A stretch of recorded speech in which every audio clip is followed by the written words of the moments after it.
Ini menguntungkan negara ini, menguntungkan ini. Saya hanya mendukung bisnisnya dia. Itu orang berpikir, ya orang yang biasa berpikir pendapatan. Coba berpikirnya, ini agama dan kita menunjukkan kebaikannya, lalu kita juga mencoba menyampaikan pendapat kita, yang menurut kita adalah untuk membela, yang menurut kita yakini adalah benar.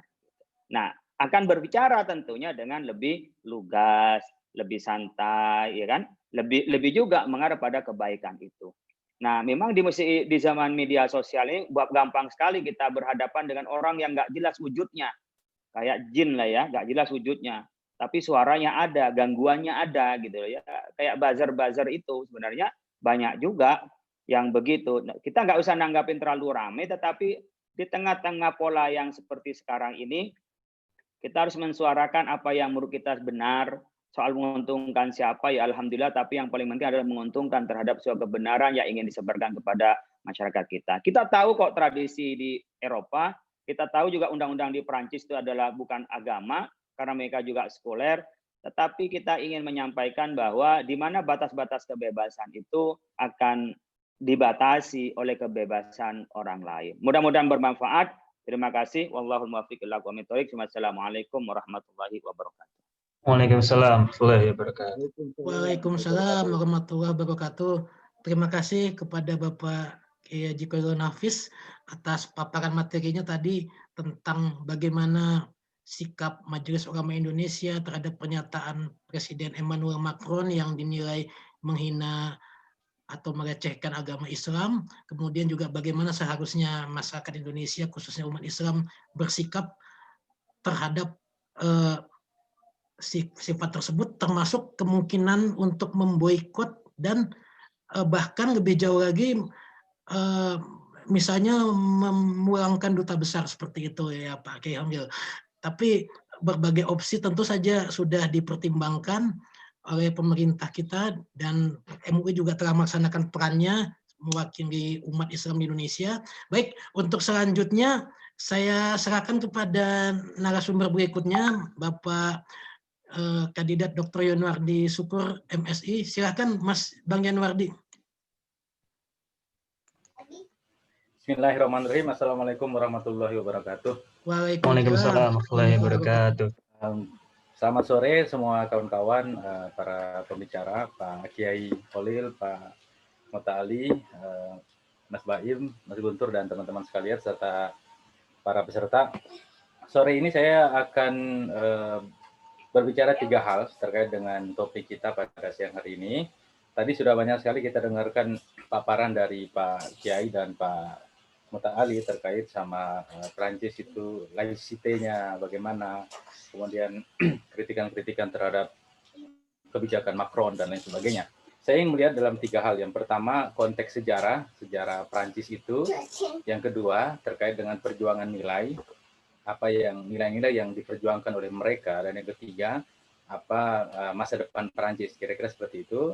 Saya sendiri seorang antropolog, saya mengajar antropologi dan saat ini sementara menyelesaikan studi di antropologi ya. Maka kajian saya, kacamata saya lebih banyak ke antropologinya. Nah, teman-teman sekalian, untuk yang pertama saya akan pakai dulu pendekatan historis, bagaimana melihat satu masyarakat, satu komunitas, satu negara itu dalam perspektif historisnya. Saya membaca timeline sejarah Prancis itu dimulai dari abad ke-5 sampai abad ke-20. Kemudian saya mengeluarkan beberapa intisari, kira-kira intisari yang ada di sana gitu ya. Yang pertama saya mencatat ada kerajaan, jadi dari abad ke-5 sampai ke-18 kira-kira itu kerajaan-kerajaan, kemudian kerajaan itu saling bertempur. Pertempuran ini datang silih berganti, tiap abad itu ada pertempuran, ada sirkulasi kekuasaan dari ayah ke anak, kemudian ada juga invasi dari satu tempat ke tempat yang lain, kudeta juga terjadi, kemudian ada ada perjanjian, jadi setiap selesai perang, kemudian ada juga treaty yang dibuat perjanjian dan muncul aliansi-aliansi baru, kemudian ada juga kita lihat ada bahasa ahli waris. Saya mendapatkan kalimat ahli waris ini, saya kira cukup penting untuk melihat bagaimana sebuah negara pasti berpikir siapa yang paling legal, paling legitimate untuk menjadi ahli waris negaranya, kira-kira begitu. Kemudian revolusi sosial politik tahun 1789, kalau sebelumnya itu revolusi industri dikenal sebagai revolusi dalam revolusi industri, kemudian ya revolusi pengetahuan ya industri itu, kemudian Prancis dikenal sebagai revolusi sosial politik. Ini juga revolusi yang sangat berarti bagi mereka dan mengubah secara fundamental tatanan di Prancis. Ada beberapa yang digantung dan lain sebagainya karena dianggap korupsi. Bahkan dalam beberapa referensi menyebut bahwa anti-clerical atau gerakan anti-klerik, anti terhadap otoritas agama itu bukan bermula, tapi kira-kira memuncak kira-kira pada revolusi Prancis itu. Itu dilihat dari penentangan yang teramat sangat terhadap otoritas agama. Maka dalam salah satu tulisan saya ketika saya bahas tentang Charlie Hebdo, saya menyebut bahwa Charlie Hebdo itu gerakan yang anti-klerik. Kenapa? Karena dia menarik garis yang pernah dilakukan di masa revolusi Prancis itu, ketika gerakan revolusioner itu anti kepada klerik-klerik, pada pemimpin agama, ditarik sampai sekarang, dan itulah yang membuat kenapa mereka tidak peduli ketika mereka membuat kartun, misalnya kartun Nabi Muhammad, ya kan? Walaupun sebenarnya dalam pengakuan salah seorang jurnalis mereka, ini pengakuan ketika dia berbicara di kampus University of Chicago, dia mengatakan bahwa dalam kurang lebih 30 tahun itu mereka hanya menerbitkan sekitar tiga cover tentang Islam, hanya 3, tapi 3-nya itu yang bermasalah karena itu menyentuh keyakinan fundamental dari agama Islam, yaitu tokoh Nabi. Sebenarnya mereka bukan cuma menyentuh atau mengkritik Nabi Islam ya, Nabi Muhammad SAW, tapi juga membuat kartun misalnya Maryam. Bunda Maryam misalnya digambarkan sedang melahirkan, kemudian ada bayi di depannya, itu di cover. Kemudian dia juga mengkritik banyak sekali. Nah, ini revolusi Prancis kita lihat, kemudian revolusi itu berimplikasi pada pemisahan gereja dan agama, karena ketika itu gereja dianggap sangat tidak populis, mungkin kira-kira saya menyebut seperti itu, dan lahirlah ide namanya laicite tadi itu.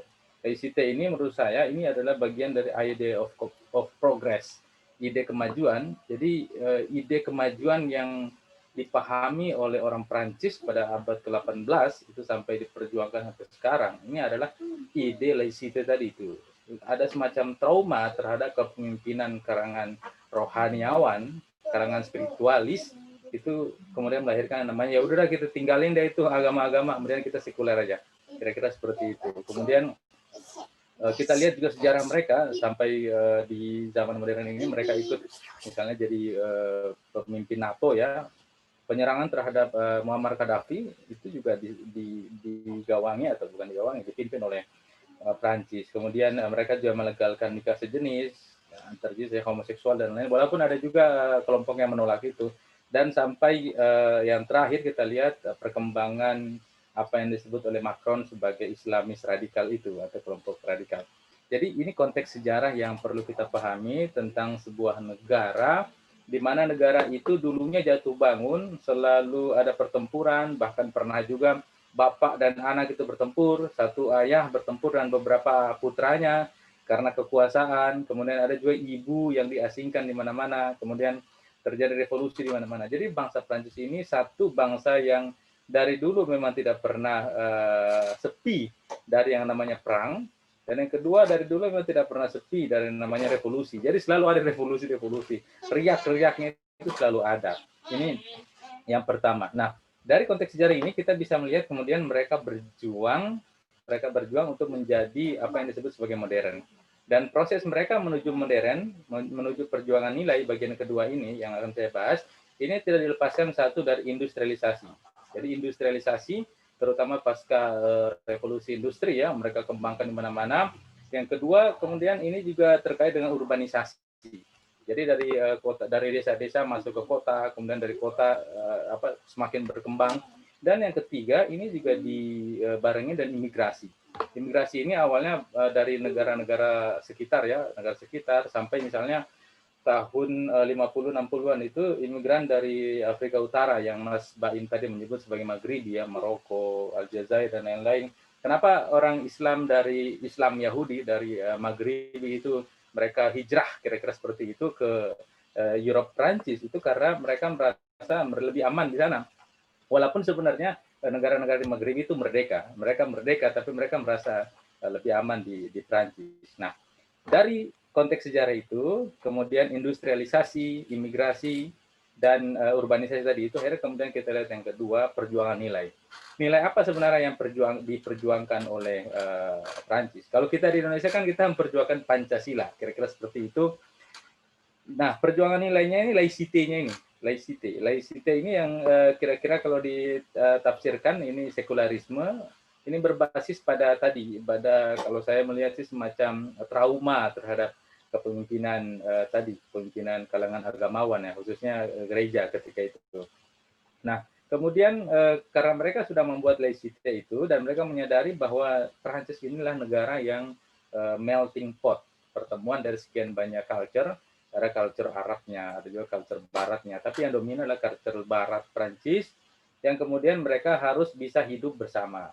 Maka ungkapan pemikir mereka, Ernest Renan, tahun 1882, saya catat di sini, itu yang mengatakan perlunya semacam kesediaan untuk hidup bersama, kesediaan untuk koeksistensi, itu mereka pakai. Jadi dalam sebuah negara, itu kita harus sama-sama sedia untuk hidup bareng.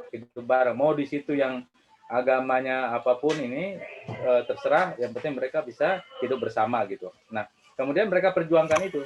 Maka mereka perjuangkan untuk hidup yang namanya berbasis pada laicite tadi itu. Dan dari situ kemudian mereka juga mengembangkan ekonominya, ya kan?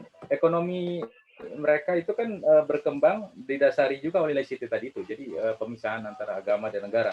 Ekonomi berkembang, misalnya mereka memproduksi sekian banyak pesawat, peralatan-peralatan, kemudian plastik, dan lain-lain.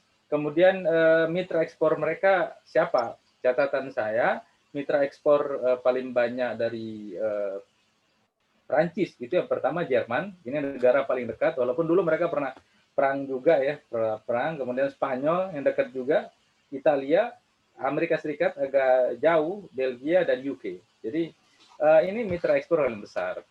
Nah, bagaimana dengan boykot yang dilakukan oleh beberapa negara di Timur Tengah, begitu juga di beberapa negara lainnya?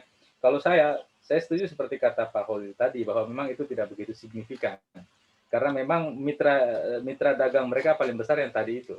Kalau misalnya negara-negara ini yang memboikot Prancis, maka bisa bermasalah. Tapi ini kan negara-negara yang boikot ini kan tidak begitu signifikan.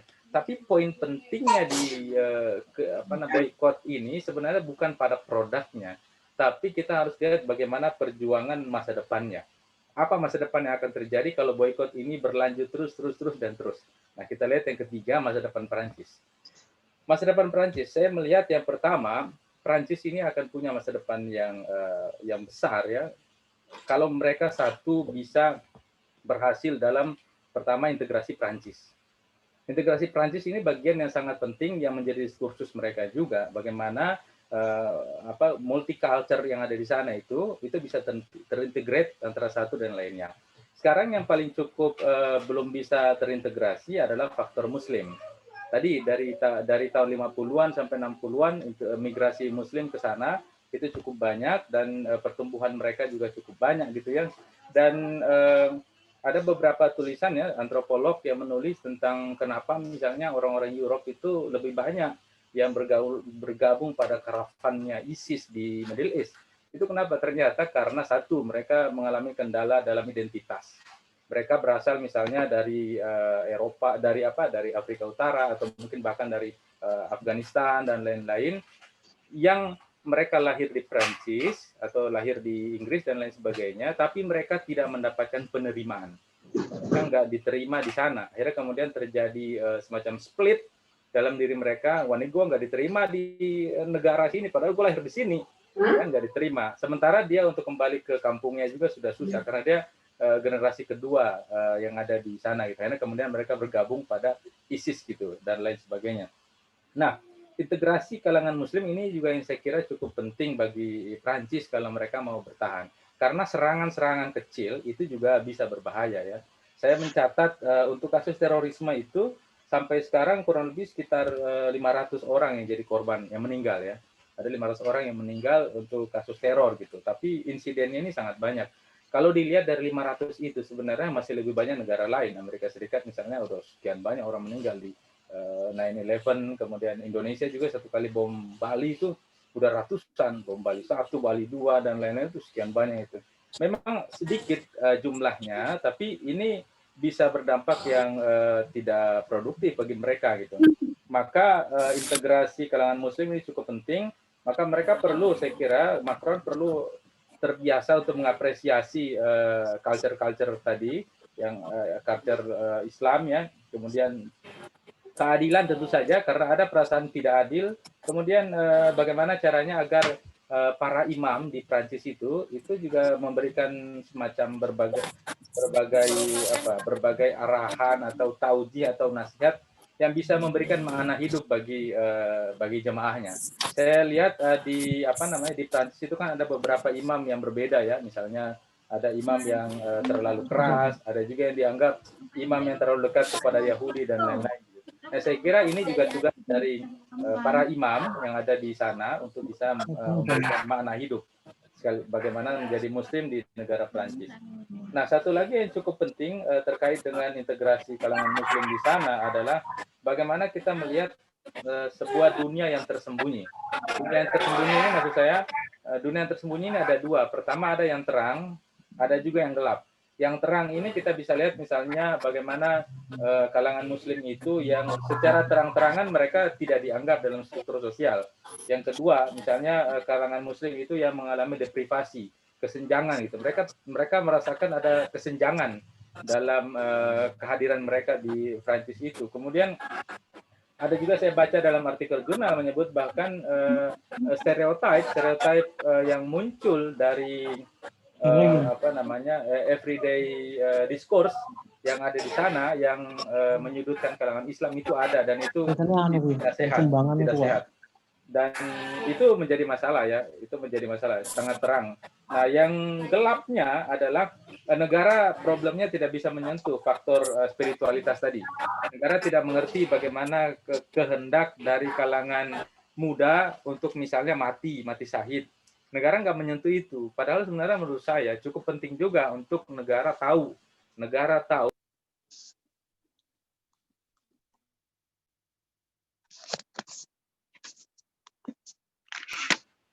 perlu tahu apa dunia tersembunyi yang sifatnya terang sama yang gelap. Kalau yang terang tadi itu kan perasaan terdiskriminasi, itu kan jelas. Tapi negara juga atau paling tidak imam atau para akademisi dan siapapun di sana itu perlu tahu ada dunia tersembunyi yang gelap. Yang gelap itu apa? Itulah perasaan misalnya makna hidup. Mereka merasa tidak bermakna. Yang kedua, mereka merasa lebih cinta kepada kematian. Yang ketiga, mereka lebih terpengaruh pada pandangan akhir zaman ya, walaupun sebenarnya setiap muslim juga percaya itu. Kemudian mereka cenderung pada janji-janji akhirat. Untuk misalnya ketika syahid maka akan dapat surga, bidadari, bahagia, kemudian selamanya diridhoi dan lain sebagainya. Itu konsep Islam, tapi kemudian dipahami begitu letterlek gitu. Letterlek akhirnya mereka berpikir ya udah, ketika mereka melakukan suicide bombing, bom, atau misalnya yang terakhir kemarin misalnya di Wina atau di kasus Samuel Paty itu karena perasaan bahwa dia melakukan itu maka dia akan masuk surga gitu. Nah, ini juga saya kira problem integrasi yang menjadi PR bagi kalangan bagi kalangan Prancis. Ini yang pertama. Yang kedua, terkait dengan integrasi juga saya mencatat selain integrasi Prancis juga harus memastikan bahwa integrasi Eropa juga betul bisa terjadi ya. Karena Eropa juga saat ini saya lihat memang sementara saling konflik satu sama lain, maka problem integrasi Eropa juga harus kuat karena mereka kan satu daratan itu. Dan yang ketiga adalah kita lihat yang kedua, Jadi yang pertama integrasi Prancis. Yang kedua yang saya mau katakan adalah masa depan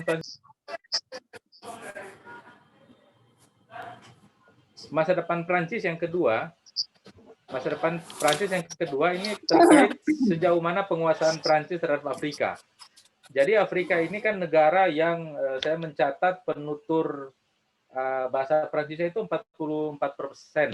44% penutur bahasa Prancis seluruh dunia itu ada di Afrika. Maka kalau mereka mau menjadi penguasa, maka mereka harus kuasai Afrika. Sekarang memang Prancis menguasai di mana-mana karena mereka dulu pernah menjajah di sana ya. Dan diprediksi tahun 2050 itu ada sekitar 85% penutur bahasa Prancis di sana. Artinya kalau 2050 itu betul-betul terjadi 85% penutur bahasa Prancis, maka secara nggak langsung orang bukan cuma bertutur bahasa Prancis tapi juga mengikuti frame of mind kemudian way of life-nya orang Prancis gitu. Wabil khusus laicity yang mereka idolakan itu. Nah, yang ketiga yang menjadi poin penting menurut saya terkait masa depan Prancis adalah bagaimana mereka membangun dan merawat. Jadi membangun dan merawat. Bukan membangun kenapa perlu? Karena namanya dunia global ini berkembang terus kan, berkembang terus, maka mereka perlu membangun. Kemudian setelah membangun mereka merawat aliansi global. Aliansi global ini harus mereka pertahankan, nggak bisa kayak Trump gitu ya, nggak bisa main keluar dari mana-mana gitu ya. Jadi harus aliansi global dia bangun dengan Barat dan non Barat, dengan aliansi Baratnya dengan sekutu dan non Barat. Apa yang dilakukan Macron misalnya dengan Cina dan lain-lain, saya kira itu juga bagian penting untuk menciptakan aliansi global yang bermakna buat mereka. Tapi satu hal yang harus dicatat oleh Macron adalah ketika dia membangun aliansi global itu, maka dia harus bisa memastikan bahwa dia juga menghormati kepada bangsa-bangsa lain. Francis Fukuyama menulis buku bagus tentang identity. Dan poin penting yang saya catat dari tulisan Fukuyama adalah martabat manusia di zaman now ini sangat diutamakan. Artinya kenapa orang berontak di mana-mana? Itu karena mereka merasa martabatnya sebagai manusia itu dihina gitu. Maka sekarang juga yang terjadi boykot dan lain-lain ini bagian dari martabat manusia. Maka kalau Prancis ingin punya masa depan, bukan cuma Prancis, saya kira negara-negara lain juga, maka mereka harus punya keinginan untuk menghargai martabat manusia. Kalau di antropologi, kita sendiri sudah memahami ada namanya appreciating cultural diversity, penghargaan mengapresiasi terhadap perbedaan kultural. Maka dalam konteks state atau government juga seharusnya kalau mau punya satu negara yang kuat yang jangka panjang, maka dia harus punya kemampuan untuk menghargai martabat manusia. Dan yang kedua, dia juga harus bisa memberikan semacam projection of values, proyeksi nilai. Jadi nilai-nilai itu harus dia sebarkan keluar. Seperti misalnya buku ini saya bawa buku Tintin. Buku Tintin ini buku yang diproduksi oleh Prancis sama Belgia ya. Dan ini buku ini saya baca waktu saya masih di pesantren dulu di Darun Najah Jakarta, dan sampai sekarang saya terinspirasi di sini. Artinya secara tidak langsung projection of values itu sudah ada. Mereka lakukan dulu. Begitu juga misalnya buku satu lagi ini buku Asterix. Ini juga buku Asterix, buku yang dari Prancis yang diterjemahkan ke Indonesia, dan ini cukup penting. Maka untuk mempertahankan dunia global yang baik, termasuk untuk Prancis, mereka juga harus bisa yang namanya tadi menghargai martabat manusia dan juga menyebarkan nilai-nilai yang kira-kira bisa disepakati bersama, atau yang Macron menyebut sebagai universal values, nilai-nilai universal yang kita bisa lihat juga itu disepakati oleh semua orang lah. Nilai universal yang semua orang juga sepakat. Kira-kira seperti itu, Mas Baim, kurang lebihnya mohon maaf. Billahi taufiq wal hidayah. Assalamualaikum warahmatullahi wabarakatuh. Waalaikumsalam warahmatullahi wabarakatuh. Terima kasih atas paparan materinya Bang Yanwardi Syukur yang tadi sudah menceritakan tentang masih tentang sejarah bagaimana Prancis berhubungan dengan negara-negara di Afrika Utara, khususnya Afrika Utara ini kan kebanyakan beragama Islam mayoritasnya seperti Aljazair, Maroko, dan negara-negara Maghribi lainnya. Baik, saat ini ketiga narasumber sudah memaparkan materinya. Tadi sudah kita dengarkan Bapak Abdul Muta'ali, PSD, kemudian Pak Kiai Hoyrul Nafis dan Bang Yanwardi Syukur. Untuk kesempatan pertama, saya berikan untuk 3 penanya dulu. Jika nanti masih ada waktunya, akan ada sesi kedua. Silahkan raise hand yang mau bertanya. Ya, sudah ada Bapak Datuk Tamrin Dahlan. Selanjutnya, baik untuk sementara. Kemudian ada Mbak Rifa Arifin yang juga raise hand. Sementara 2 dulu ya.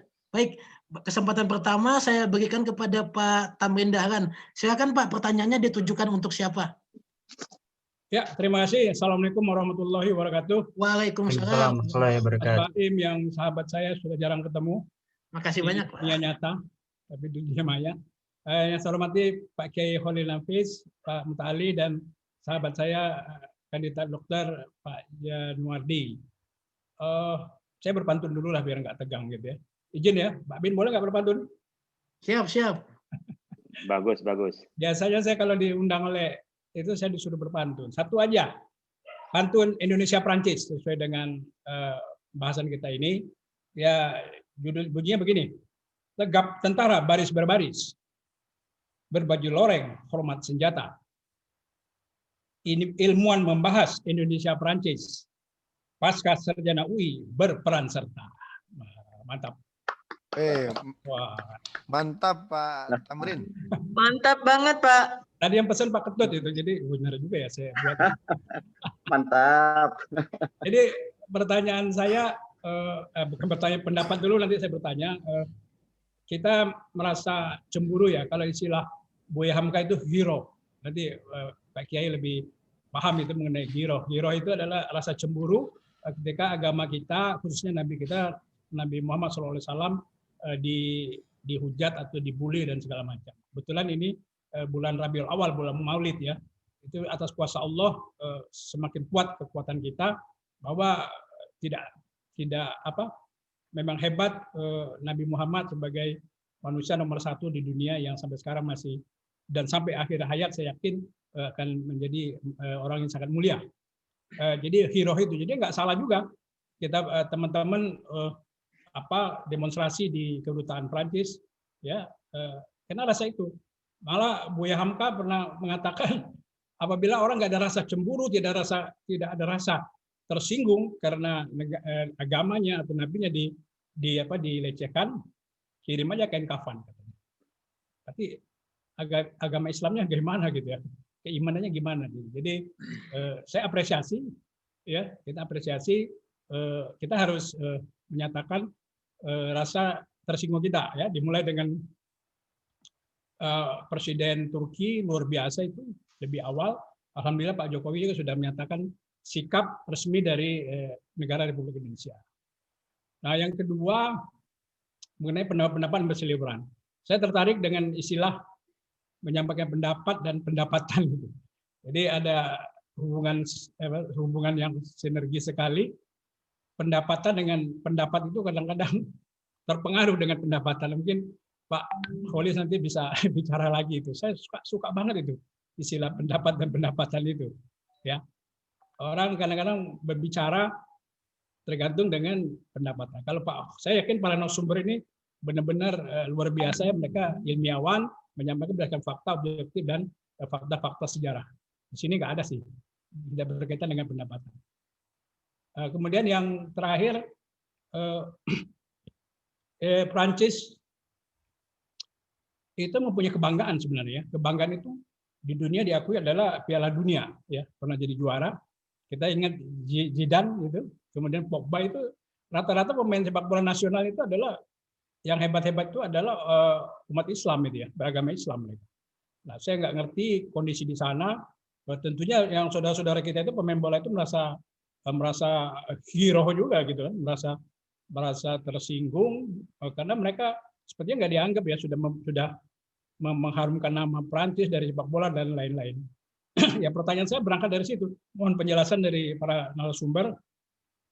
Dengan pendidikan hero itu kita harus yakin, kita harus terimalah kenapa kita tersinggung gitu. Saya rasa itu aja Mas Baim. Terima kasih. Wassalamualaikum warahmatullahi wabarakatuh. Waalaikumsalam warahmatullahi wabarakatuh. Mungkin langsung dijawab aja ya oleh tadi pertanyaannya tuh ada beberapa hal tentang bagaimana giro umat Islam seperti yang disampaikan atau pernah diamanatkan oleh Buya Hamka, bahwa dengan adanya penghinaan ini terhadap Nabi Muhammad SAW justru menimbulkan giro yang luar biasa atau semangat untuk membela agamanya. Nah, mungkin ini tepatnya saya minta pertama untuk Kiai Holil Nafis, kemudian ditambahkan oleh Pak Abdul Muta'ali. Silakan Pak Kiai Holil menjelaskan, menanggapinya. Oke, makasih Mas Baim dan Datuk Bapak Tamrin Dahlan. Ini memang jago pantun ya. Saya malah yang paling nggak bisa pantunan ini. Syukron. Banyak belajar Pak Datuk ini. Pertama, ghirah itu memang semangat dan cemburu kalau kita dilukai. Kayak biasanya lawannya tuh dayus. Jadi kalau punya istri digodain orang, ya. Ini Mas Baim belum tahu ya. Yang lain aja yang tahu. Jadi punya istri, dia mainin orang, punya istri, ya digodain orang, terus kita nggak ada rasa marah, nggak ada reaksi, kecemburuan, itu namanya dayus. Nah, itu kenapa lahir ghirah? Ya, karena kita cinta. Nanti barangkali yang dimaksud Buya Hamka pada saat itu ternyata kita mau diapain aja agama kita diem aja, mau diapain aja nggak ada reaksi dalam hati kita. Mungkin yang perlu kita sikapi adalah mengimplementasikan reaksi tadi. Kapan menjadi tindakan konkret, ya ada kapan menjadi hanya kata-kata, kapan kita yang paling lemah minimal nggak setuju gitu loh. Tapi kalau orang yang melakukan umpamanya perlawanan, itu bukan malah mendukung. Mungkin kalau kurang tepat cara mereaksikan kecemburuan itu mungkin bisa diluruskan. Tapi benci kepada orang yang cemburu karena agamanya dihina orang, menurut saya perlu ditanya tentang keberesan beragamanya. Ini kira-kira beres nggak cara beragamanya? Apalagi cenderung mendiskreditkan orang yang mempunyai hero agama, dianggap dia orang yang awam lah, dianggap orang ya apalah dengan julukan-julukan macam-macam lah, ya ada julukan kadrun, ada julukan apa gitu kan. Sekarang kita ini dihadapkan dengan julukan apa kampret, cebong gitu kan, wala ta'ala bazubil alqab kan, gitu nggak boleh kita masuk pada di situ. Hanya kita takut dikatakan kadrun, takut dikatakan cebong, sehingga orang yang berpendapat berhadapan dengan orang yang tak jelas bentuknya karena hanya kata-kata yang mencaci itu tanpa tahu siapa identitasnya dan status sosialnya seperti apa. Ini sekarang di zaman digital seperti sekarang ini hanya orang yang bicara dengan benar-benar dihadapkan dengan hal yang tidak baik. Nah, menurut saya biarkanlah berlalu, menerobos dari semua kebingungan itu, apa yang benar kita sampaikan. Barangkali kita sesuai dengan perannya, ada yang cemburu pakai hati saja, ada yang cemburu dengan sampai dia kata-kata menasihati, ada yang cemburu sampai sebuah tindakan gitu loh. Menurut saya kita hargai kecemburuan orang dan itu adalah bagian dari kemerdekaan. Ya, orang yang mencemooh pun saya pikir yang tidak menghargai terhadap perbedaan. Sama halnya dengan Barat ketika mengajari kita bagaimana hak asasi manusia. Barat mengajari kita bagaimana kita humanity-nya, bagaimana kita juga memelihara hak asasinya. Ternyata sebenarnya karena di sana yang problem. Lihat tadi menyapa Yanwar memaparkan hasil studinya, ya. Menurut saya mereka bermasalah gitu loh. Secara sejarah dan mereka yang menjajah. Saya pikir jarang lah ya dalam kerangka kita melakukan pola-pola ya, melakukan penjajahan. Jadi sebenarnya kalau Islam dianggap separatis, dalam bahasanya Macron hanya menunggu untuk berkuasa Islam, saya pikir adalah tuduhan kepada kita karena orang dengan kesadaran akhirnya memilih Islam, kan nggak ada karena dipaksa. Ya, kecuali model ISIS. Model ISIS maksud saya, model ISIS kan kita nggak suka, itu bukan mainstreamnya Islam. Jadi kita harus membedakan tentunya antara Islam dan pola-pola orang yang memanfaatkan Islam untuk kepentingan politik. Nah, ketika dikatakan itu Islam, maka kita akan marah. Tapi umpamanya sekelompok orang yang salah paham dengan Islam atau menggunakan Islam yang salah, kita sepakat untuk kita beresin gitu. Apalagi statement sebelumnya Macron mengatakan dunia Islam ini, orang Islam di seluruh dunia mengalami kebingungan dan mengalami degradasi ya mengalami persoalan. Nah, memang soal ada semua makhluk manusia punya soal, termasuk Barat yang bagaimana menghembuskan tentang belajar kemanusiaan, ternyata di sana yang bermasalah, yang kemarin banyak peristiwa kulit hitam di Amerika, ya juga sekarang kita rasakan umat Islam merasa tidak diakui sebagai bagian, padahal di sana populasinya nomor 2 di Perancis itu. Oke, mungkin itu dari saya. Terima kasih. Terima kasih Pak Emil atas penjelasannya. Dari Pak Abdul Mutali, barangkali ada yang ingin ditambahkan, Pak? Silakan, Pak. Baik, terima kasih Mas Baim. Pak, saya panggil Pak Dato lagi ya. Ini pertanyaannya luar biasa. Apa yang terjadi pada Pogba, pada Zinedine Zidane, kemudian Mbappe, ya terhadap statement Emmanuel Macron? Mungkin dia dalam dunia politik itu Pak Tamrin, dia sedang mengukurnya, kapasitas dia kira-kira apple to apple tidak untuk melakukan kontra narasi begitu. Ada orang yang secara sunnatullah belum apple to apple. Nabi Muhammad ketika di Mekah itu kan para sahabat dizalimi, kita mengenal Bilal, ada keluarga Ammar bin Yasir, begitu dipersekusi, dizalimi. Nabi bukan berarti tidak mau melawan. Ya jelas marah betul Nabi, tapi itu disimpan karena secara sunnatullah kekuatannya belum apple to apple untuk menghadapi orang-orang kafir Mekah ya. Nah, saya melihatnya ini positif thinking saja dari saya, yang dilakukan oleh Mbappe, Zinedine Zidane ini masih mengukur Pak. Kalau tadi kayak Khalil, kemudian Yanwar dengan data-datanya, dan memang faktanya demikian, ini Islam terbesar itu sampai di angka 10 juta, kan cukup besar sekali itu. Begitu ya. Nah, apakah memang belum apple to apple? Belum debitnya ini belum pas lah, kekuatannya belum pas untuk melakukan kontra narasi. Mungkin ada visi, ada agenda yang jauh lebih besar. Begitu ya. Seperti teori memanah Pak Tamrin.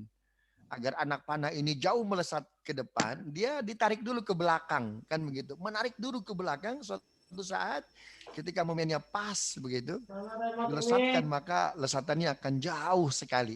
Mungkin demikian. Yeah. Tapi kalau kita melihat kasus Habib Nurmagomedov ya, kita tahu bahwa beliau Muslim, pegulat ya, petinju luar biasa, bisa mengalahkan orang yang sangat dibenci sama Pak Tamrin itu, ya, bisa dikalahkan itu MMA begitu. Itu kontra narasinya luar biasa.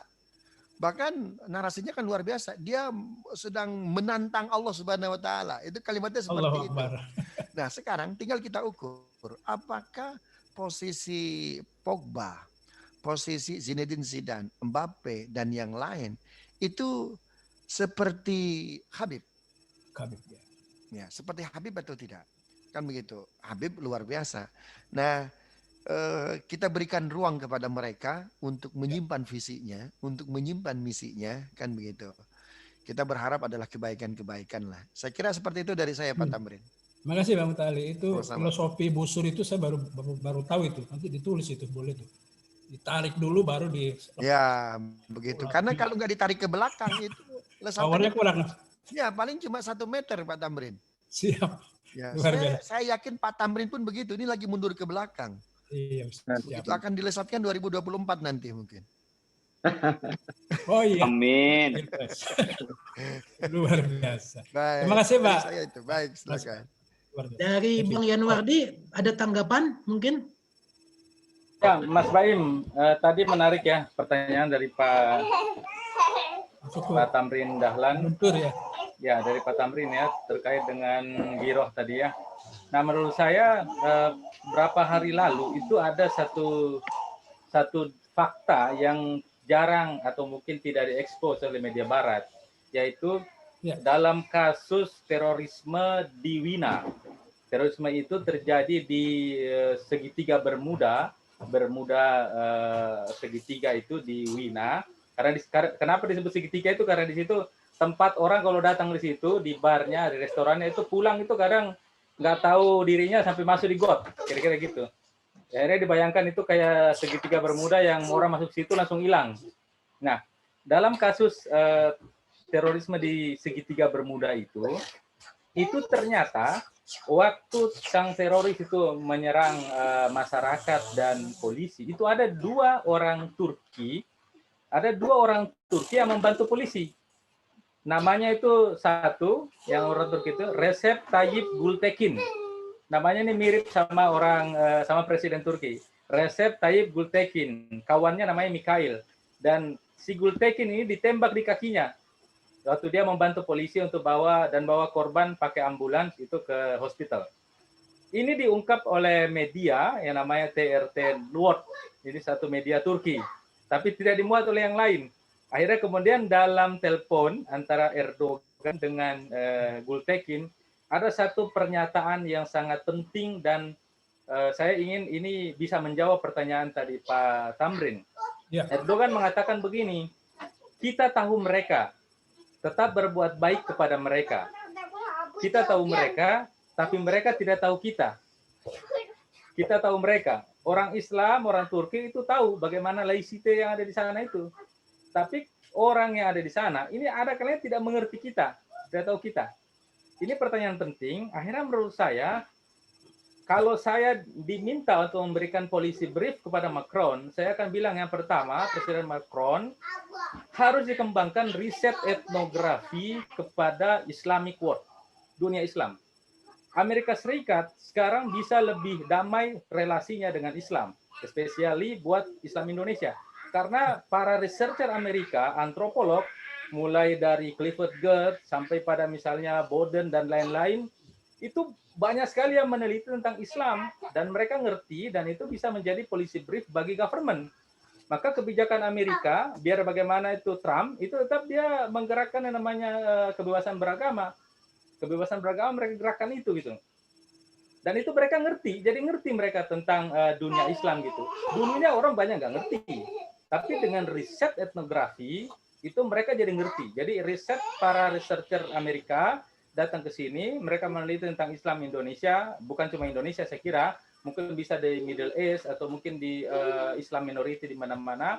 Akhirnya hasil itu kemudian diberikan masukan kepada government. Nah sayangnya saya lihat kayaknya antropolog, researcher terkait Islam dari Prancis itu kurang. Kita lihat misalnya di Indonesia saja ya, researcher dari Prancis yang meneliti tentang Indonesia itu kan nggak seberapa. Tentang Islam Indonesia, orang nggak tahu kan. Bahkan kemarin saya baca satu jurnal yang mengatakan begini, dalam satu kunjungan Departemen Luar Negeri dengan orang Prancis, itu ada yang mengatakan, ketika orang Indonesia mengatakan, saya akan menjelaskan tentang Islam dari perspektif orang Indonesia. Kemudian orang Prancis mengatakan, oh enggak, engkau tidak legitimate untuk mengatakan Islam, perspektif Islam, karena Islam itu Arab. Jadi diplomatnya sekalipun itu mengartikan nama Islam itu Arab. Ya berarti non-Arab ini bukan Islam. Berarti kita di Indonesia bukan Islam. Ini kesalahpahaman yang fatal. Ya. Dan ini fatal banget bagi seorang agnostik bernama Macron. Jadi Macron nggak ngerti tentang Islam, ya karena dia agnostik. Saya baca di referensi agnostik, bukan ateis, agnostik. Dia ngerti Islam, maka apa yang dia sampaikan lewat statementnya yang tadi disebutkan Pak Holil itu kan statement sebelum peristiwa Samuel Paty. Statement bahwa Islam sedang krisis. Seharusnya kalau mau konsisten, dan ini saya kira kritikan juga buat Dubes Prancis Indonesia yang menulis di Republika beberapa waktu lalu, yang menjelaskan tentang maksud Macron, seharusnya begini. Kalau mau konsisten, ya Macron mengatakanlah ini kerjaannya ekstremis saja, atau kalau mau ekstremis yang dari mana gitu, atau mungkin agamanya apa gitu. Jangan mengatakan Islam sedang krisis. Jadi pernyataan dia krisis Islam itu problematik, salah, dan itu yang menyinggung banyak orang. Kalau pernyataan dia terkait dengan radikal Islamis, orang mungkin bisa terima karena memang ada kelompok yang seperti itu. Nah, jawaban saya terkait Pak Tamrin ini adalah kalau saya bisa memberikan policy brief dari CSPS kepada Prancis adalah satu, kembangkan researcher, perbanyak researcher dari Prancis kepada dunia Islam, dunia Timur Tengah, biar kita ngerti, dan itu nanti mereka memberikan policy brief kepada Amerika. Sebagaimana yang dipraktekkan oleh Amerika Serikat dengan mengirimkan sekian banyak peneliti Amerika ke dunia Islam dan itu jadi membuat mereka ngerti. Jadi kira-kira begitu jawaban saya. Terima kasih Pak Guntur, luar biasa referensinya. Baik, terima kasih Mas Baim. Baim, ya Pak Mutahari. Bisa saya sebentar, saya lanjutkan dari jawabannya Mas Yanuar tadi. Jadi memang agak unik ya kampus-kampus di khususnya di Paris ini ya, di Perancis. Jarang sekali meneliti tentang etnografi, social culture dan atau pendekatan-pendekatan lah secara teoritis ya kepada Islam, apalagi kepada dunia Islam. Ini kejadiannya pasca Maurice Bucaille sebetulnya ketika dia menemukan jasad Firaun, kemudian dia teliti. Nah, dari situ mungkin ada semacam shock. Karena itu sebetulnya Islam masuk ke Perancis itu lebih kepada dorongan orang Islam yang ada di sana. Ya, dorongan. Nah, kurikulum di Perancis didesain itu bagaimana menutup ruang untuk mempelajari itu. Berbeda dengan di Inggris, berbeda dengan di Jerman. Berbeda dengan di mana di Belanda. Begitu. Nah, ini yang membuat kenapa jarang sekali Islam itu dijadikan sebagai objek penelitian. Saya kira ini. Jadi kalau ditanya sejak kapan? Sejak Maurice Bucaille. Jadi ada semacam kekhawatiran begitu. Jangan-jangan nanti ada Maurice Bucaille kedua, ketiga, keempat, kelima begitu. Sehingga nanti bisa berkumpul sama Muhammad Ibrahim Hamdani kan, itu yang sebuah kekhawatiran. Saya kira itu. Baik, terima kasih atas paparan responnya dan tanggapannya Pak Abdul Mutahari, Pak Yanuardin, dan Kiai Honggil. Selanjutnya pertanyaan kedua oleh Mas Rifa Arifin. Silakan Pak Rifa Arifin. Ya, Assalamualaikum warahmatullahi wabarakatuh. Sebelumnya terima kasih kepada para pemateri. Waalaikumsalam warahmatullahi wabarakatuh. Ya, saya jurnalis Mina ingin menanyakan, mungkin kita sepakat dalam hal bahwa menghina Nabi itu perlu dikecam karena itu merupakan giroh Islam ya. Tapi saya ingin mendengar sudut pandang dari para pemateri, bagaimana kita juga jangan sampai terjebak dalam sudut pandang hitam putih. Yang mana juga itu kan kalau kita terjebak dalam hitam putih, dalam kasus ini saya yakin yang termarginalkan nanti pun adalah kaum Muslim minoritas di Eropa, gitu loh. Jadi karena laicity ini kan sesuatu yang sudah sakral, dia nilai-nilai Prancis seperti itu. Dan justru apakah mungkin pendekatan itu lebih kepada toleransi, gitu kan? Bagaimana istilahnya mengenal batasan-batasan yang seharusnya dipahami oleh laicity ini atau para stakeholder supaya tidak terjadi lagi yang namanya oversight gitu dalam melakukan ekspresi atau kebebasan berpendapat. Karena tadi kalau saya pikir dengan membubarkan misalnya Charles Hebdo atau dengan melakukan tindakan-tindakan responsif seperti itu, saya yakin Perancis sendiri akan lebih ofensif untuk bisa melakukan pembelaan. Tapi kalau kita ketengahkan misalnya bahwa permasalahan itu di doktrin laicity-nya ini, bisa jadi mungkin ada isu-isu dalam tanda kutip bisa saja laicity ini bisa diamandemen begitu, dinilai ulang doktrin ini supaya bisa lebih relevan dengan situasi dunia yang sudah berkembang. Terima kasih. Baik, terima kasih banyak Mas Rifa Arifin dari Mina. Mina ini mi'rajnews.com dulu ya, Mas Rifa ya. Sekarang jadi betul. Apa singkatannya apa Mina News itu, Mas? Minanews.net. Oke. Baik, langsung ditanggapi saja Pak Abdul Mutahari. Silakan, Pak. Pertanyaan dari wartawan Mina News, Pak. Baik, terima kasih. 9/11 setelah tragedi itu terjadi, ada seorang pemikir Amerika, profesor di MIT, namanya Noam Chomsky ya. Beliau menulis buku baik sekali, Islam and Terrorism. Buku itu dicetak 2005 ya, setelah 2001 kejadian Twin Tower ditabrak oleh pesawat, sehingga ketika itu Islam agak kurang beruntung dijadikan objek legitimasi terorisme dan radikalisme. Ada seorang pemikir yang masih saya kira sangat objektif. Dia melakukan riset, dia melakukan penelitian. Ada apa dengan Islam ini? Apakah benar itu dilakukan oleh seorang Muslim? Karena yang meninggal dari Twin Tower tersebut kan ada 500.000 orang. ya, tragedi kemanusiaan yang begitu luar biasa. Noam Chomsky dia meneliti hingga temuan-temuannya itu dipublish menjadi sebuah buku yang diberi judul Islam and Terrorism. Ya, Islam and Terrorism. Judulnya memang agak provokatif begitu ya, agak provokatif.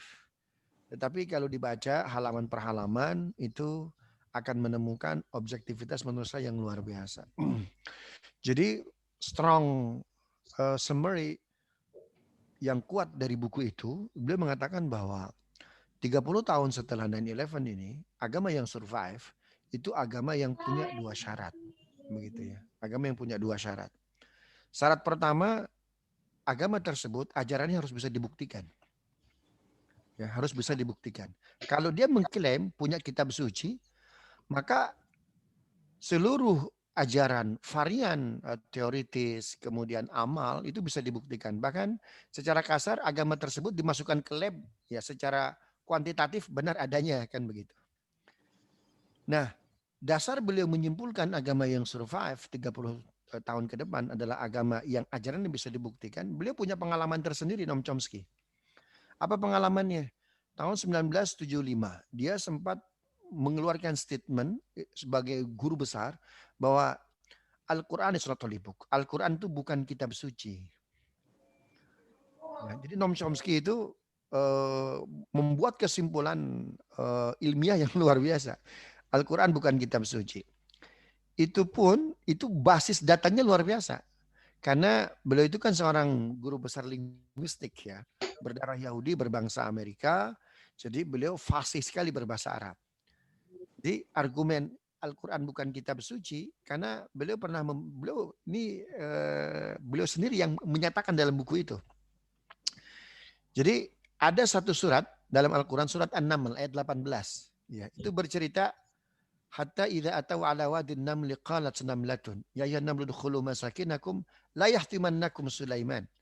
Jadi brief ayat ini bercerita tentang Nabi Sulaiman dan pasukannya sedang berburu ke satu gurun, begitu tiba-tiba terhenti karena mendengar dialog semut. Kata semut, masuklah kalian ke sarang-sarang kalian, layah timannakum, agar tubuh kalian tidak pecah. Kata Noam Chomsky, this is data. Masa kalian tubuh semut terinjak itu pecah? Harusnya kan tidak berdarah, tidak mati. Pecah itu untuk benda pecah belah. This is data. Bahwa Quran itu bukan kitab suci. Harusnya pecah itu ya untuk piring, untuk gelas, yang pecah belah ya. Nah, tahun 92 di Wina di Austria ada penelitian tentang semut. Ternyata tubuh semut 98% itu didesain oleh Tuhan itu terbuat dari zat kaca. Jadi sangat akurat ya ketika Allah dalam Al-Quran melalui lisan semut, masuklah kalian ke sarang-sarang kalian agar tubuh kalian terinjak oleh Sulaiman dan pasukannya tidak pecah. Karena 98% materi semut ya, materi tubuh semut itu terbuat dari kaca. Nah, kata Noam Chomsky, ini Al-Quran bukan ciptaan Muhammad. Ini firman Tuhan katanya. Dan masih banyak lagi itu. Jadi beliau luar biasa ya.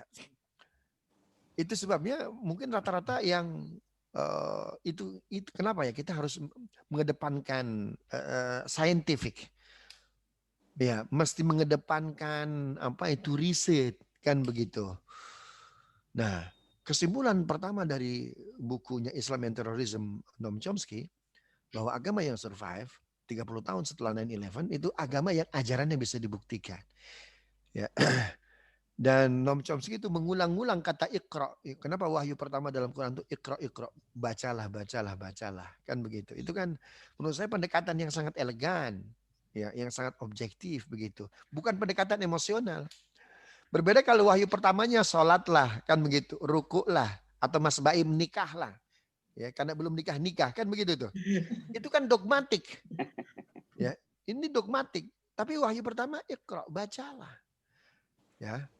Nah, orang yang mudah emosi itu biasanya yang itu secara keilmuan itu kurang. Ya seperti kalau saya analogikan itu ya, aqua, botol aqua. Kalau dia tidak penuh kita goyang-goyangkan dia berbunyi. Tapi kalau air aqua di botol tersebut penuh, dia nggak akan bunyi. Orang semakin debit knowledge-nya kuat, maka sedikit dia menyalahkan orang. Pendekatannya rasional bukan emosional. Kan begitu. Andaikan Nabi Muhammad di Makkah emosional, mungkin sudah dibuldoser itu oleh Abu Jahal, oleh Abu Lahab, oleh Abu Gosok yang lain juga itu. Tapi Nabi rasional pendekatannya. Nah, dari sini kelihatan ya, Nabi itu seorang seorang ahli strategi, begitu ya, mengukur kekuatan, begitu. Ini saya ada data dari 120 aksi terorisme di Perancis satu dekade terakhir, itu 80% kejadiannya di bulan Rabiul Awal ini ya. Di bulan Rabiul ini nggak tahu ada kenapa ini. Mungkin Macron ini paham betul Rabiul Awal dia. Ya. Nah, yang kedua kesimpulan dari Noam Chomsky yang kedua, agama yang survive itu agama yang toleransinya paripurna. Menariknya Noam Chomsky dia mengutip itu dari bukunya tetralogi terakhirnya Karen Armstrong, The Prophet of Muhammad. Ya, Karen Armstrong itu mengutip itu dari bukunya Imam At-Tabari, Tarikh Tabari, The History of Tabari. Nah, dalam buku itu diceritakan itu ada orang-orang Yahudi datang menemui Nabi Muhammad. Ya Muhammad, kami orang Yahudi, kami punya sebidang tanah. Tanah tersebut hendak kami bangun. Kami hendak bangun ma'bad atau sinagog. Bolehkah? Oh, apa jawab Nabi? Para sahabatku Bilal, Ali, tolong cari beberapa sahabat bantu orang Yahudi bangun sinagog. Itu sekelas Bilal itu terbengong-bengong. Ini betul nih perintah Muhammad, perintah Nabi Muhammad, betul nggak nih? Kita akan menjadi Muslim dalam rangka mengesahkan Tuhan. Ketika membantu orang-orang Yahudi bangun sinagog, berarti memberi kesempatan mereka menyembah selain Allah dong. Tapi karena ini perintah Rasulullah, nggak boleh ditentang. Kan begitu. Akhirnya bahu-membahulah ini. Para sahabat Nabi membangun orang Yahudi bangun sinagog. Hingga datang waktu zuhur, kata Bilal, mohon maaf aku mau azan dulu. Akhirnya azan Bilal. Orang-orang Yahudi dengar. Ini azan ini isinya truth and hospitality. Ya, truth and hospitality. Akhirnya ada dialog internal di antara orang Yahudi. Kita akan bangun sinagog dalam rangka mencari itu. Sudah, stop please. Gak usah lanjut. Akhirnya mereka datang menemui Nabi Muhammad. Ya Rasulullah. First time mereka manggil Nabi kita apa? Ya Muhammad. Tapi second time, ya Rasulullah. Kami bangun sinagog dalam rangka mencari kebenaran. Dalam rangka mencari ketenangan. Dua hal itu sudah kami dapatkan ketika kami mendengar azannya Bilal. Akhirnya sebidang tanah tersebut itu diberikan kepada umat Islam. Itu Noam Chomsky sangat terpengaruh dengan kisah ini. Ya, sangat terpengaruh dalam kisah ini. Jadi sebetulnya kalau bicara legalitas, bicara history, bicara data, ini Pak Khalil dan kawan-kawan yang lain sudah khatam urusan toleransi. Begitu ya. Nah, ada yang tidak terinformasikan. Dunia kita hari ini banyak ketidakjujuran. Nah, jujur itu dimulai dari apa? Dari Iqra. Jujur itu dimulai dari bacalah. Baca di kita, baca di sekitar kita, baca di kita, baca di pihak luar kita. Itu arti baca. Ya, saya kira itu. Terima kasih banyak Pak Abdul Mutahari. Selanjutnya dari Kiai Honggil, ada yang ingin ditanggapi Pak? Silakan Pak. Saya kurang begitu nyambung. Karena jaringan di sini terputus-putus Mas Baim. Baik. Saya review sedikit Kiai. Tadi pertanyaan Mas Rifa Arifin itu tentang ada insight lain nggak? Maksudnya kan pendapat itu jangan sekedar hanya menyalahkan Perancis dalam hal ini Presiden Macron, tapi mungkin bisa semacam introspeksi ke umat Islam sendiri. Sama Mas Baim, nggak kedengeran ke saya Mas Baim. Oh, sekarang sudah terdengar Pak suara saya? Halo, Assalamualaikum. Oh, sepertinya ada gangguan jaringan ya. Baik, kalau gitu saya serahkan dulu ke Mas Anwar Syukur. Silakan Bang, kalau ada yang ingin ditanggapi, silakan Bang. Terima kasih Mas Baim. Pertanyaan dari Mas Rifa Arifin ya, jurnalis Mina. Tulisannya Mas Rifa ini bagus-bagus ya, bisa kita baca di internet.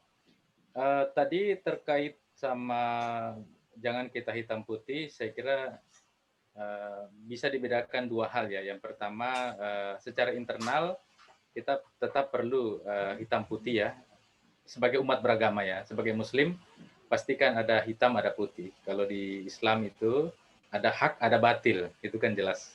Tapi secara eksternal dalam sosial, dalam interaksi tetap ada interaksi-interaksi tertentu yang memang harus kita diskusikan sebagai makhluk sosial gitu. Nah, kira-kira pemahaman terhadap laicite dan lain-lain itu memang agak sulit untuk diubah ya.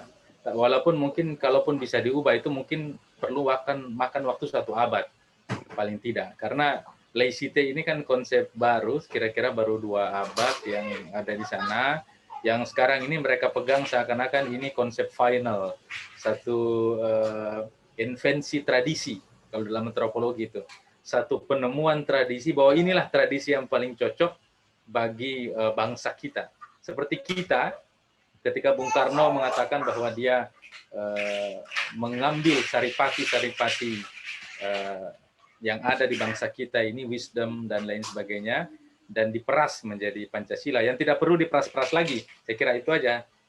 Nah, itu juga bagian dari tadi, invensi tradisi yang ada di kita di Indonesia menjadi Pancasila, dan yang di sana menjadi laicite.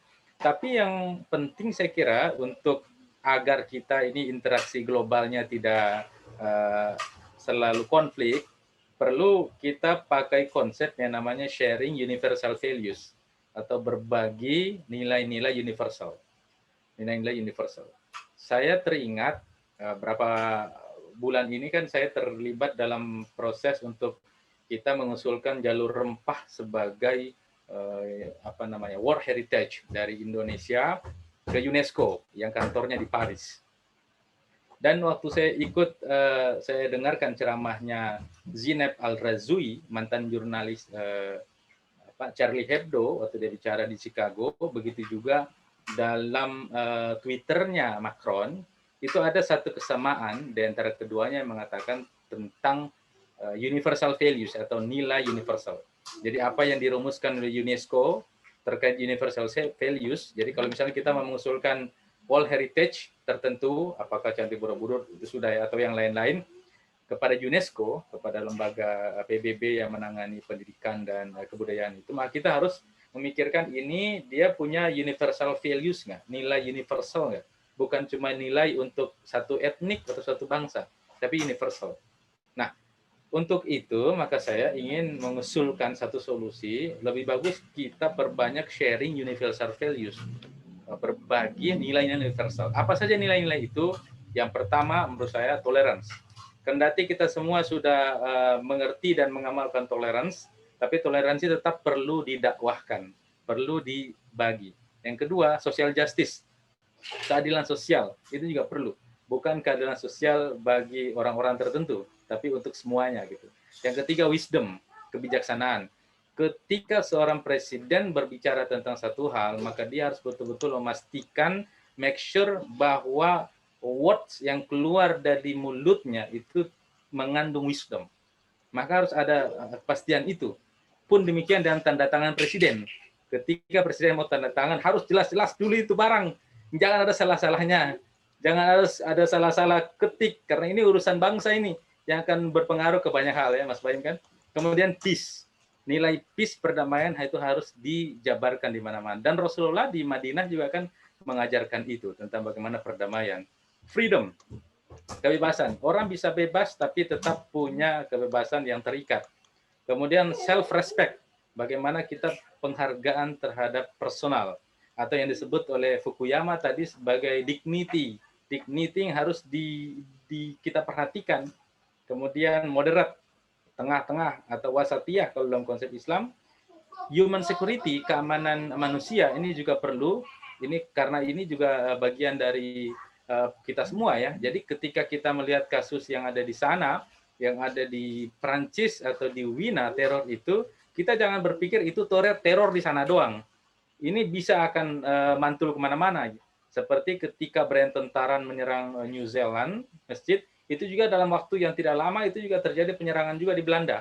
Begitu juga yang ada di di Amerika, ketika white supremacy menyerang itu di El Paso, ada lagi lanjutannya. Jadi saling beruntun. Pun demikian ketika Al-Qaeda tahun 98 Bin Laden mengeluarkan fatwa perang, itu 2000, 2001, 2002 langsung rentetan penyerangan yang di hotel dan lain sebagainya. Jadi universal values ini harus kita diskusikan bareng-bareng dan nggak bisa hanya satu negara.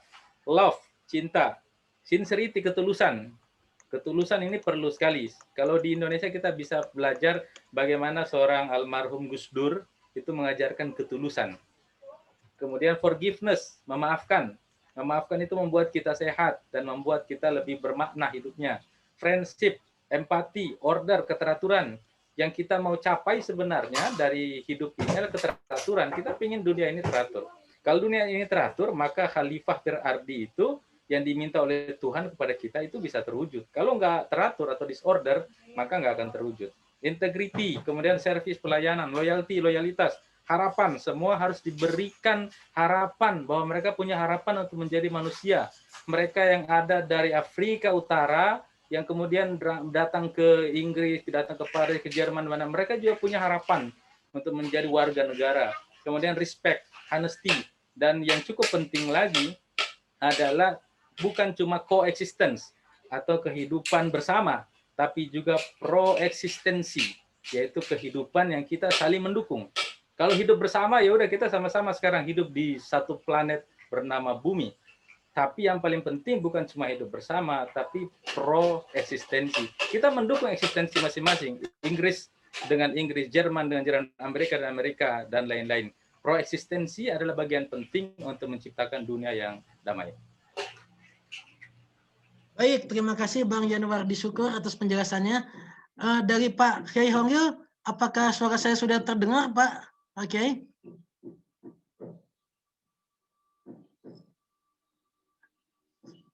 Sudah tidak ada ya. Baik, kalau gitu sebelum ditutup dan sebelum disimpulkan ada respon dari Bang Guntur Subagja. Silakan Bang. Oh, Bang Bapak. Baik, Mas Baim, terima kasih banyak ini memimpin diskusi yang luar biasa. Ya sebelum ditutup ya nanti ini, saya mengapresiasi kepada para narasumber, Pak Kiai Haji Dr. Holil Nafis yang memberikan pandangan yang sangat luar biasa tentang bagaimana umat menyikapi kondisi ini. Kedua, kepada intelektual Muslim yang sangat mendalam dan detail ini, Dr. Abdul Muta'ali, ini juga membuka wawasan kita yang lebih luas bagaimana tentang perkembangan Islam global di Eropa dan lain-lain. Ketiga, Dr. Januardi dari aspek antropologi dengan paparan sejumlah studi kasusnya ya, kasus yang diangkat yang justru sangat-sangat menarik. Ini diskusi sangat luar biasa dan selama kontroversi Prancis saya belum mendengar informasi sedetail ini, sekomprehensif ini, gitu kan? Jadi hanya sepenggal-sepenggal. Nah ini forum yang sangat bagus sekali. Nah sebelum ditutup, Mas Baim, tadi saya cek beberapa halaman ya. Ini ada, saya nggak tahu dari orang Prancis atau bukan, tapi alumni UI juga ini, Karin ya, Karin Paris. Masih mendengar ikut nggak ya Mbak Karin? Kebetulan dia dari HI dan ini itu teman kuliah saya, case-nya wajah Prancis. Mbak Karin itu. Ya makanya namanya ini dan memang dia kan kajiannya juga tentang Islam ya, yang Kalau bisa sharing mungkin 1-2 menit setelah itu ditutup. Tapi kalau memang sudah nggak ada, silakan lanjut disimpulkan dan ditutup. Saya mengucapkan terima kasih banyak. Terima kasih. Ya, terima kasih banyak Bang Guntur atas paparan materinya sekaligus closing speech.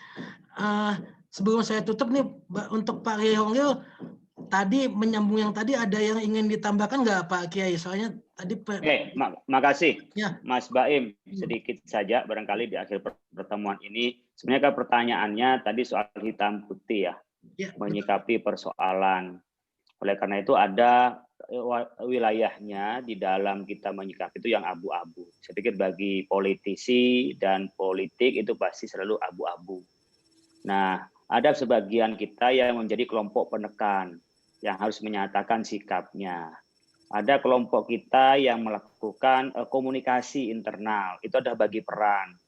Oleh karena itu kalau kita memahami tentang bagaimana bagi peran, kita akan menempatkan Indonesia yang lebih kuat. Jadi ada kelompok yang di situ adalah menyampaikan apa adanya, ada kelompok komunikasi, dan itu diakomodir oleh negara, oleh pemerintah kita. Bagaimana sikap yang baik, yang pertama adalah juga mengakomodir keinginan-keinginan masyarakat. Maka ketika kemarin Presiden Jokowi memanggil atau mengundang para tokoh agama, itu kan betapa berfungsinya suara-suara tokoh agama menjadi kelompok penekan, sehingga itu menjadi landasan pemerintah untuk bersikap. Nah, kita sebenarnya ada yang kelompok yang mengkomunikasikan ke sana bagaimana sebenarnya memposisikan seperti tadi Pak Yanwar sampaikan, posisi-posisi untuk memberi pemahaman tentang keislaman. Contoh ketika dulu awal-awal peristiwa WTC itu kan ditengarai setiap madrasah itu adalah teroris karena mereka mengaca di Afghanistan itu madrasah yang itu menjadi camp untuk memerangi orang yang tidak beragama Islam, orang kafir lah bahasanya. Termasuk di Indonesia dicurigai itu, sehingga ada tuduhan di NU yang banyak madrasah adalah sarang teroris.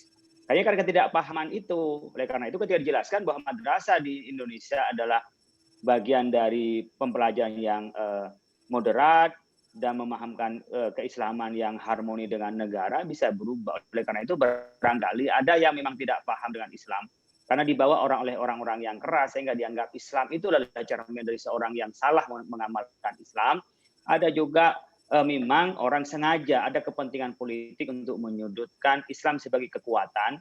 Perancis adalah negara yang menjajah ke tempat lain, lalu Islam menjadi sebuah kekuatan yang mengkhawatirkan gelombang umat Islam yang besar di Eropa, dan juga bagaimana dari orang yang proses maksimal menimbulkan ketakutan nanti akan kekuatan yang ada pada kelompok-kelompok Muslim. Jadi ada, tetapi kita tetap mengacu pada pola gimana tetap melindungi masyarakat dan punya kecemburuan agama, tapi saat bersamaan kita tidak konfrontatif, tidak destruktif.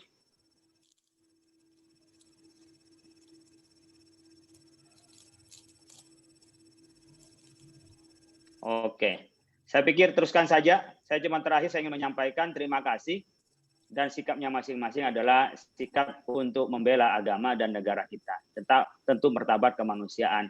Jadi kalau kita perang bukan karena ingin kita kisruh, tapi perang itu untuk perdamaian. Jadi kalau tidak kita bersuara, maka mungkin akan selalu perang, tapi dengan bersuara mungkin Assalamualaikum.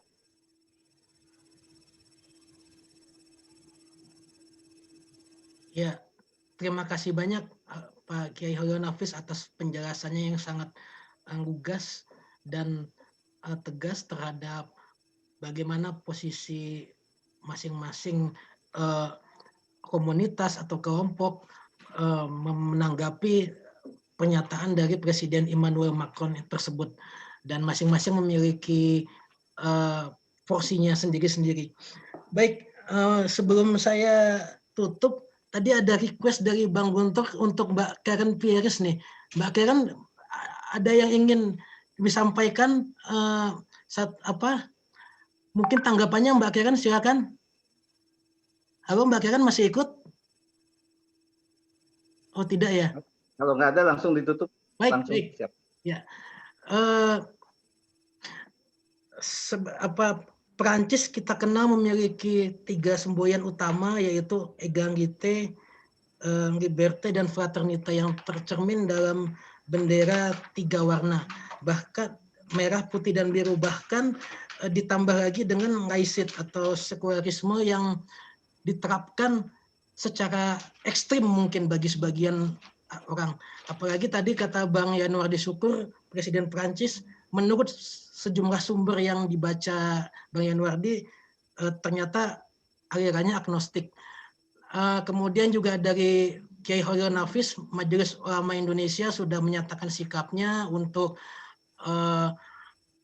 bereaksi keras dan tegas terhadap pernyataan Presiden Presiden Macron yang cenderung menghina dan melecehkan Nabi Muhammad SAW serta umat Islam di seluruh dunia, khususnya dengan 3 statement awal yang sudah saya sebutkan tadi tentang menghubung-hubungkan antara separatisme dan radikalisme dengan Islam, kemudian juga menganggap agama Islam sedang mengalami krisis di seluruh dunia.